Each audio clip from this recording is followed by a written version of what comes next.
പാവിത്രത്തിന്റെ ഒരു അപ്കമിങ് എപ്പിസോഡിലേക്ക് എല്ലാവർക്കും സ്വാഗതം. അങ്ങനെ വിക്രം വീണ്ടും ജയിലിലാവുന്നുണ്ട്. തൻ്റെ വിക്രം ഒരു തെറ്റും ചെയ്യത്തില്ലെന്നും വിക്രമിനെ ആരോ കള്ളക്കേസിൽ കുടുക്കിയിരിക്കുകയാണെന്നും വേദ പറയുന്നുണ്ട്. മാഷ് പെട്ടെന്ന് തന്നെ വിക്രമിന്റെ കേസ് വാദിക്കാനായി ഒരു വക്കീലിനെ ഏർപ്പാടാക്കുന്നുണ്ട്. എന്നാൽ വേദ വിക്രമിൻ്റെ കേസ് അന്വേഷിച്ചുകൊണ്ടിരിക്കുന്ന ദർശനെ വിളിക്കുകയാണ്. ദർശൻ, എനിക്ക് നിന്നെ ഒന്ന് കാണണം, എനിക്ക് സംസാരിക്കാനുണ്ടെന്ന് പറയുന്നുണ്ട്. ദർശൻ പെട്ടെന്ന് തന്നെ വേദയുടെ അടുത്തേക്ക് ചെല്ലുന്നുണ്ട്. എന്നാൽ വേദയോട് ദർശൻ പറയുന്നുണ്ട്, വേദേ, ഞാനും നീയും നല്ല ബെസ്റ്റ് ഫ്രണ്ട്സ് തന്നെയാണ്. പക്ഷേ പറഞ്ഞിട്ട് കാര്യമില്ല, നിൻ്റെ ഹസ്ബൻഡിൻ്റെ കേസ് അന്വേഷിച്ചുകൊണ്ടിരിക്കുന്ന ഒരു പോലീസ് ഓഫീസറാണ് ഞാൻ.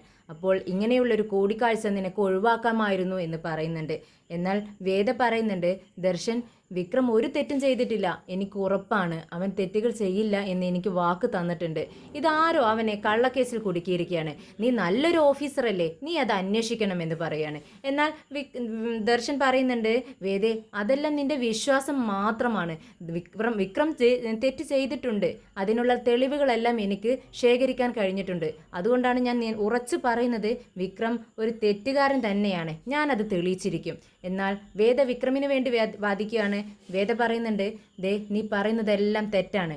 ഞാൻ വിക്രമിൻ്റെ ഭാഗത്ത് ഒരു തെറ്റുമില്ലെന്ന് ഞാൻ നിനക്ക് തെളിയിച്ചു തരാം എന്ന് പറഞ്ഞുകൊണ്ട് ദർശനെ വെല്ലുവിളിച്ചുകൊണ്ട് അവിടെ നിന്നും പോവുകയാണ്.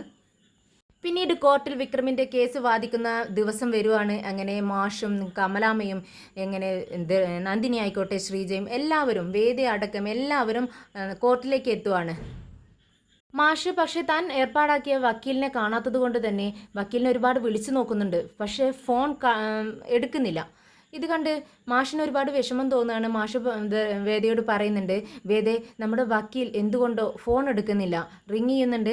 എന്തുകൊണ്ടാണെന്ന് അറിയത്തില്ല, അദ്ദേഹം ഒന്നും ഫോൺ എടുത്ത് സംസാരിക്കുന്നില്ല. എനിക്കാകെ ടെൻഷൻ ആവുന്നു എന്ന് പറയുകയാണ്. ഇത് കേട്ട് കമലാമ്മ കരച്ചിൽ തുടങ്ങി. അയ്യോ, ആകെ പ്രശ്നമാവോ മാഷേ, ഇനി എന്ത് ചെയ്യും? നമുക്ക് വേറൊരു വക്കീലിനെ വെക്കാനുള്ള സമയമുണ്ടോ എന്ന് ചോദിക്കുകയാണ്. അതൊന്നും ശരിയാവത്തില്ല, ഇനി അതിനുള്ള ടൈമില്ല, കോർട്ടിപ്പോൾ കേസെടുക്കേണ്ട സമയമായി എന്ന് പറയുകയാണ് മാഷ്. അപ്പോഴേക്കും പോലീസ് വണ്ടിയിൽ നമ്മുടെ വിക്രം അങ്ങോട്ടേക്ക് എത്തുന്നുണ്ട്. വിക്രമിനെ കണ്ടതും വേദ ഓടിച്ചെല്ലുവാണ് അടുത്തേക്ക്. എന്നാൽ ദർശൻ പറയുന്നുണ്ട്, വേദേ, നിനക്ക് അവനോട് സംസാരിക്കാൻ പറ്റത്തില്ല, ഇവിടെ ഹാജരാക്കാൻ വേണ്ടി കൊണ്ടുവന്നതാണ്, അതുകൊണ്ട് തന്നെ സംസാരിക്കാൻ പറ്റില്ല എന്ന് തീർത്ത് പറയാണ്. എന്നാൽ വേദ പറയുന്നുണ്ട്, ഞാൻ അദ്ദേഹത്തിൻ്റെ ഭാര്യയാണ്, ഒരു 2 മിനിറ്റ് സമയം എനിക്ക് സംസാരിക്കാനുള്ള അവകാശം എനിക്കുമുണ്ട്, അതെനിക്ക് തരണമെന്ന് പറയുന്നുണ്ട്. അങ്ങനെ ദർശൻ മനസ്സില്ല മനസ്സോടുകൂടി ഓക്കെ, എന്നാൽ 2 മിനിറ്റ് തരാം, സംസാരിച്ചോളൂ എന്ന് പറഞ്ഞുകൊണ്ട് മാറി നിൽക്കുകയാണ്. വേദ പറയുന്നുണ്ട്, വിക്രം, നിന്നെ ആരോ കൊടുക്കാൻ വേണ്ടി നന്നായി കളിച്ചിട്ടുണ്ട്, നീ ശ്രദ്ധിക്കണം. ഇത് കേട്ട് വിക്രം പറയുന്നുണ്ട്, ഇല്ല വേദേ, എനിക്ക് അറിയാം, ഇവിടുത്തെ ജഡ്ജ് നിൻ്റെ അച്ഛനല്ലേ, അച്ഛൻ എന്നെക്കുറിച്ച് നന്നായി അറിയാം, അദ്ദേഹം എന്നെ രക്ഷിക്കുമെന്നാണ് എൻ്റെ പ്രതീക്ഷ. ഇത് കേട്ട് വേദ പറയുന്നുണ്ട്, ഇല്ല, ആ പ്രതീക്ഷ നിനക്ക് ഒട്ടും വേണ്ട. അച്ഛൻ ദർശനെ നിനക്കറിയാലോ, ദർശനാണ് ഈ കേസ് അന്വേഷിച്ചുകൊണ്ടിരിക്കുന്നത്. അവൻ്റെ കയ്യിൽ എന്തെല്ലാം തെളിവുകളാണ് കിട്ടിയിരിക്കുന്നത് എനിക്ക് അറിയത്തില്ല. അവനൊരു സത്യസന്ധതയുള്ള പോലീസുകാരനാണ്. അതുകൊണ്ട് തന്നെ അച്ഛൻ അവന് അനുകൂലമായിട്ടേ നിൽക്കത്തുള്ളൂ. നിനക്കറിയാമല്ലോ കാര്യങ്ങളെല്ലാം, നീ ഒന്ന് സൂക്ഷിക്കണം എന്ന് പറയാണ്. അങ്ങനെ എല്ലാവരും കോർട്ടിനകത്തേക്ക് കയറുന്നുണ്ട്. അവിടെ വെച്ച് മാഷ് തൻ്റെ വക്കീലിനെ കാണുവാണ്. വക്കീലിൻ്റെ അടുത്തേക്ക് എല്ലാവരും പെട്ടെന്ന് ചെല്ലുന്നുണ്ട്. അല്ല സാറേ, നിങ്ങൾക്കല്ലേ ഞാൻ വിളിച്ചിരുന്നത്, നിങ്ങൾ എന്താ ഫോൺ എടുക്കാത്ത എന്ന് ചോദിക്കുകയാണ്. പക്ഷേ വക്കീൽ ഇവരുടെ മുഖത്തേക്ക് പോലും നോക്കുന്നില്ല, താഴേക്ക് നോക്കിക്കൊണ്ടിരിക്കുകയാണ്. എന്താ സാറേ ഒന്നും മിണ്ടാത്തത്, നിങ്ങൾ ഓക്കെ അല്ലേ, എല്ലാം ക്ലിയർ അല്ലേ എന്ന് ചോദിക്കുകയാണ് മാഷും വേദയും. പക്ഷേ പെട്ടെന്ന് നമ്മുടെ വക്കീലിൻ്റെ മുഖത്ത് എന്തോ ഒരു പതർച്ച വേദ കാണുന്നുണ്ട്. എങ്കിലും അദ്ദേഹം അവരുടെ മുഖത്തേക്ക് നോക്കാതെ ഓക്കെയാണ്, നമുക്കൊരു പ്രശ്നവുമില്ല, എല്ലാം ഓക്കെയാണ് എന്ന് പറയുകയാണ്. അങ്ങനെ ആ ഒരു സമാധാനത്തോടു കൂടി മാഷ് അവിടെ പോയിരുന്നു. എങ്കിലും പക്ഷേ നമ്മുടെ വേദയ്ക്ക് എന്തോ ഒരു ഡൗട്ട് തോന്നുവാണ്, എന്തോ ഒരു വശപ്പിശകുണ്ടല്ലോ എന്ന് വേദയ്ക്ക് തോന്നുന്നുണ്ട്. പിന്നീട് ജസ്റ്റിസ് ശങ്കരനാരായണൻ അവിടെ വന്നിരിക്കുന്നുണ്ട്. നമ്മുടെ വിക്രമിൻ്റെ കേസ് വിളിക്കുവാണ്. അങ്ങനെ വിക്രം അവിടെ വന്ന് നിൽക്കുവാണ് കൂട്ടിനുള്ളിൽ. അങ്ങനെ വിക്രമിനെതിരെയുള്ള വക്കീൽ വാദിച്ചു തുടങ്ങുകയാണ്. വിക്രം ഒരു തെറ്റുകാരനാണെന്നും വെറുതെ വിടരുത് എന്നും അവനക്കെതിരായി നല്ല തെളിവുകളുണ്ട് എന്നും അതുപോലെ തന്നെ ദർശൻ സാറാണ് ഇതിനെക്കുറിച്ച് അന്വേഷിക്കുന്നത് വിക്രമിൻ്റെ കേസ്. അദ്ദേഹം തനിക്ക് കിട്ടിയ തെളിവുകളെല്ലാം പറയും എന്നും പറഞ്ഞുകൊണ്ട് അദ്ദേഹം അവിടെ ഇരിക്കുന്നുണ്ട്. അപ്പോഴാണ് ദർശൻ വന്ന് പറയുന്നത് വിക്രം തെറ്റ് ചെയ്തിട്ടുണ്ട്, അവൻ്റെ കയ്യിൽ നിന്നും കുറച്ച് പൗഡർ കണ്ടുപിടിച്ചിട്ടുണ്ട്, അത് കുറച്ചൊന്നുമല്ല 3 കിലോഗ്രാം ഉണ്ടെന്നും അത് വലിയൊരു തെറ്റ് തന്നെയാണെന്നും അതുകൊണ്ട് ശിക്ഷ നടപ്പിലാക്കണമെന്നുമാണ് ദർശനും പറയുന്നത്. എന്നാൽ ഇവരെല്ലാം ഇക്കാര്യങ്ങളെല്ലാം പറയുമ്പോഴും തൻ്റെ വക്കീൽ എന്തുകൊണ്ട് ഇതിന് എതിരായി ഒന്നും പറയുന്നില്ല എന്നാണ് മാഷും വേദിയും വിചാരിക്കുന്നത്. അവർ പരസ്പരം ചോദിക്കുന്നുണ്ട്, എന്താ അച്ഛാ ഈ വക്കീൽ ഒന്നും മിണ്ടാതിരിക്കുന്നത്? നമുക്ക് കേസിന് കുറച്ച് സാവകാശം വേണമെന്ന് എങ്കിലും ഇദ്ദേഹത്തിന് വാദിച്ചുകൂടെ? 2 ദിവസത്തെ സാവകാശം നമുക്ക് വേണ്ടി അനുവദിക്കാൻ വേണ്ടി പറഞ്ഞുകൂടെ? ഇദ്ദേഹം എന്താ ഒന്നും മിണ്ടാതിരിക്കുന്നത് എന്ന് ചോദിക്കുന്നുണ്ട്. അപ്പോഴേക്കും വിക്രമിൻ്റെ വക്കീൽ എഴുന്നേറ്റ് നിന്ന് പറയുന്നുണ്ട് ജസ്റ്റിസ് ശങ്കരനാരായണനോട്, ഞങ്ങൾക്ക് ഈ കേസിലൊന്നും പറയാനില്ല. വിക്രം തെറ്റുകാരനാണെന്ന് തെളിഞ്ഞിരിക്കുന്നു, ഞാനും അത് തന്നെയാണ് പറയുന്നത് എന്ന് പറഞ്ഞുകൊണ്ട് കേസിന് അനുകൂലമായിട്ടാണ് വിക്രമിൻ്റെ വക്കീൽ പോലും സംസാരിക്കുന്നത്. ഇത് കേട്ട് എല്ലാവരും ഞെട്ടുവാണ്. വിക്രം തന്നെ, എന്താ സാർ ഇത്? എൻ്റെ വക്കീൽ എനിക്ക് വേണ്ടി തന്നെ എനിക്ക് എതിരായി വാദിക്കുന്നോ എന്ന് വിചാരിച്ചുകൊണ്ട് വായു തുറന്ന് നോക്കിക്കൊണ്ട് നിൽക്കുകയാണ്.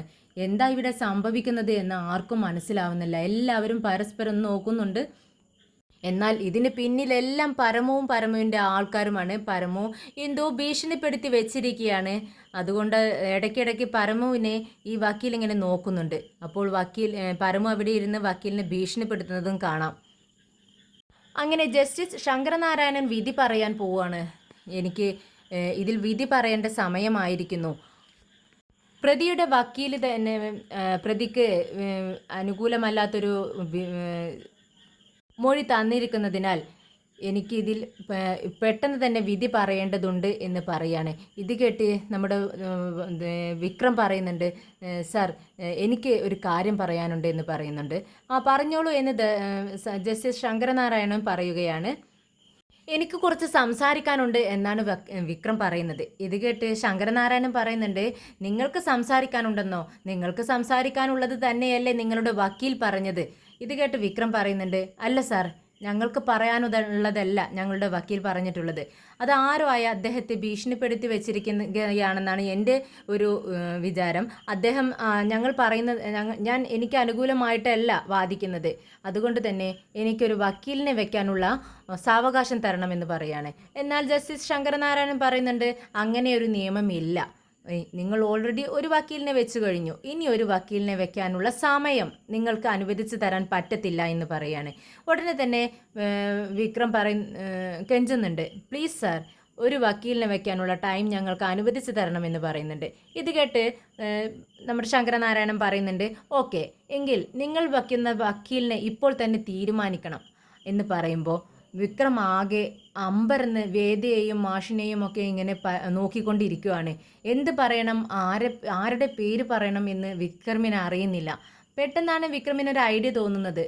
ശങ്കരനാരായണനോട് പറയുന്നുണ്ട്, ശരി സർ, ഞാൻ തന്നെ ഒരു നിയമമുണ്ടല്ലോ, വക്കീലിനെ കിട്ടാത്ത സമയത്ത് പ്രതിക്ക് വേണ്ടി പ്രതി തന്നെ വാദിക്കുന്ന ഒരവസരം അങ്ങനെ കൊടുക്കാൻ പറ്റുമെന്നല്ലേ നിയമത്തിലുണ്ടല്ലോ, ഞാൻ തന്നെ എനിക്ക് വേണ്ടി വാദിക്കുകയാണെന്ന് പറയാണ്. ഇത് കേട്ടിട്ട് നമ്മുടെ വേദയുടെ കണ്ണിൽ നിന്നും കണ്ണുനീരിങ്ങനെ ഒഴുകുന്നുണ്ട്.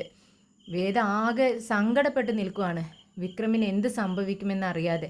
വിക്രം ഒരു തെറ്റും ചെയ്തിട്ടില്ലെന്ന് വേദയ്ക്കറിയാം. പക്ഷേ അതിൽ നിന്നും എങ്ങനെ വിക്രമിനെ പുറത്തിറക്കാം എന്നാണ് വേദ ചിന്തിച്ചുകൊണ്ടിരുന്നത്. വേദയും ഇവിടെ മനസ്സിലുമുണ്ടായിരുന്നു വിക്രമിന് വേണ്ടി തന്നെ ഒന്ന് വാദിച്ചിരുന്നെങ്കിൽ എന്ന്. പക്ഷേ വേദയുടെ മനസ്സറിഞ്ഞതുപോലെയാണ് വിക്രമും പറഞ്ഞത്. എന്നാൽ നമ്മുടെ ശങ്കരനാരായണൻ അതിന് അനുമതി കൊടുക്കുകയാണ്. അങ്ങനെ വിക്രം തനിക്ക് വേണ്ടി തന്നെ വാദിക്കാൻ പോവുകയാണ് കോർട്ടിൽ.